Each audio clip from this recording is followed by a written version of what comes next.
Minnesota tonight. Minnesota tonight. Folks, last month, Minnesota experienced the largest outbreak of measles in the 21st century. For more on the cause of this epidemic is our very own Mustafa Hassan. Thanks, John. Let's talk about measles. It's scary, super infectious, and it's a bitch for kids. And I'm not just talking about the annoying, like being too rough with your cat kind of kids. I'm also talking about the cute gap-toothed ones that are like the lead singer of the Jackson 5. Yeah. Measles is a terrifying disease because once you get it, there is no effective cure, and it is incredibly easy to spread, which is why it has a historically high death rate.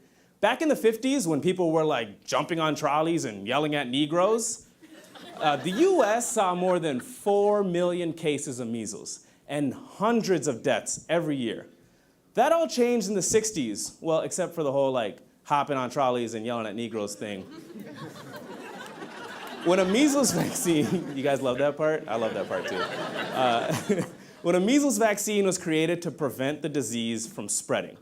Before then, people had tried everything from snake oil to thoughts and prayers. Turns out, what they should have used was a weakened version or dead version of the virus directly injected into the body, which creates an antibody so you don't end up with the frickin' disease. See, it's like introducing young white men to this picture of Michael Cera. It's to prevent them from growing that. If everyone sees this, then an entire generation of creepy uncle-faced motherfuckers won't come to pass. Which is exactly what happened with measles, by the way.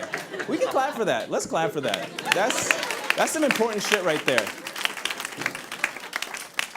Vaccinations have been so good that the CDC was able to declare measles dead back in the 2000s, along with Boy Meets World and Canadian tuxedos. Despite being presumably eradicated, all of those things are popping up again. Why is this happening, you ask? Well, it's all thanks to anti-vaccination activists, aka anti-vaxxers, a group mostly made up of wealthy, well-educated, already vaccinated people who simply decided to ignore scientists and trust great minds like Jenny McCarthy, Jim Carrey, and Rob Schneider. Yeah, that Rob Schneider.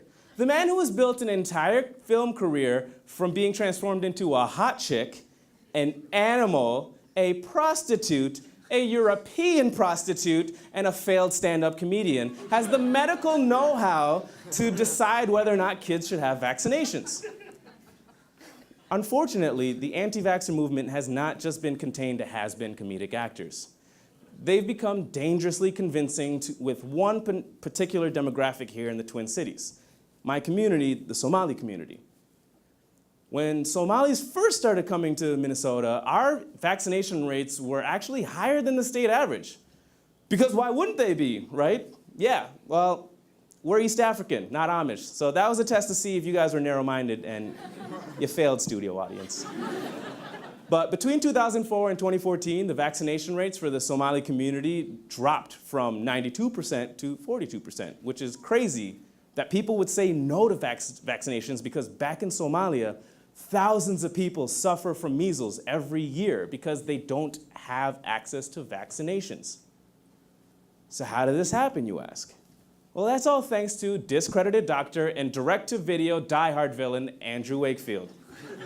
He's the guy who published the original study that allegedly linked autism to vaccines and started the anti-vaxxer movement.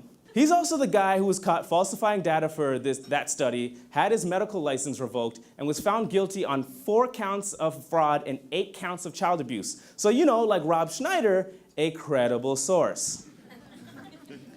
According to investigative journalist Brian Deere, Wakefield was a part of a scheme with a law firm to create a fake connection between autism and vaccines so that they could make money by suing vaccine manufacturers, making vaccines another one of the many things rich white men have ruined for everyone.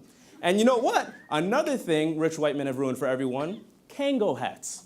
That shit was real hot for a second. It was real hot.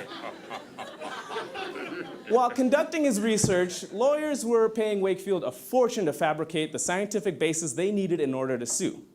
When the study was ultimately debunked, Wakefield found a new business, lying to people. See, the more people he can convince, the more money anti-vaxxer groups pay him for public speaking events and his books where he is giving major medical advice, even though this guy is not a doctor. It's like taking tax advice from Wesley Snipes. Don't do that shit. Just don't do it. When parents in the Somali community began noticing a number of children were developing autism, anti-vaxxers, including Wakefield himself, started swarming into the community. Back in 2008, they began a systematic and incessant misinformation campaign to promote their science-denying bullshit and convince Somali parents not to vaccinate their kids. And we all fell for it because back in Somalia, white people had all the answers, like which pair of Tom's shoes to wear or who not to shoot at. They showed up at community... It took you guys a second, I'm sorry, I should have waited.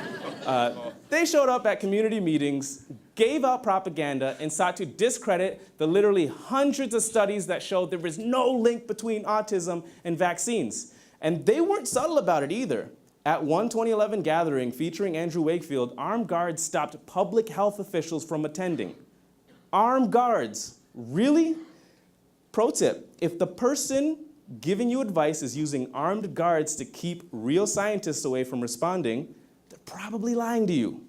And guess what? Even in the midst of this outbreak, they're still trying to do this. Just last month, a meeting with the Somali community was hosted by the Vaccine Safety Council of Minnesota, a vaccine choice organization that we should definitely trust since they have this wonderful disclaimer on their website that says they are not liable for what people do with their advice.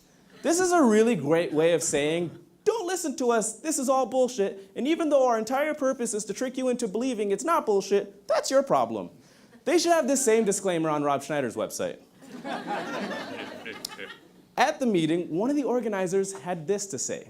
Mark Blacksell is chairman of Health Choice, a nonprofit focused on health choices and preventing chronic illnesses. The parent's job is not to stop measles or to stop this disease or that disease. The parent's job is to have a healthy child. What the fuck are you talking about? Since when was having measles part of having a healthy child? Because last time I checked, measles ended up doing this. Patsy Stinchfield is the director for infection control at Children's Minnesota Hospital. I just finished doing rounds on these children, and they are miserable. They're in the hospital. They have IVs. They're not drinking. They have terrible coughs. Some have pneumonia. 1 in 1,000 children who get measles will have encephalitis or infection in their brain. They can have permanent brain damage. They can have blindness or deafness. And so we wouldn't vaccinate if this was just a rashy illness. This is a very serious disease. Okay, so think about it. Not getting your kid vaccinated can cause permanent brain damage, something anti-vaxxers don't mention, because anti-vaxxers claim to be more worried about autism, which isn't even caused by vaccines. What we have here is a group that is so focused on making money off of exploiting an immigrant community that has only just started to flourish, and a community that hasn't fully realized you can't trust all rich white people. At a certain point, this isn't only about anti-vaxxers and their wild beliefs. It's about the intentional disruption of a growing people for personal gain. These sick kids aren't biological experiments. These are the children to the men and women that could no longer call Somalia home and were hoping to find a place that their kids could call safe. To Andrew Wakefield and the anti-vaxxers, your targeting and spreading of misinformation is causing terrible problems for the community when it's already hard enough to be an immigrant in this country. So leave these kids alone, get out of my community, and for the love of God, stop making Rob Schneider relevant. I'm Mustafa Hassan. Thank you so much, everybody. Mustafa Hassan.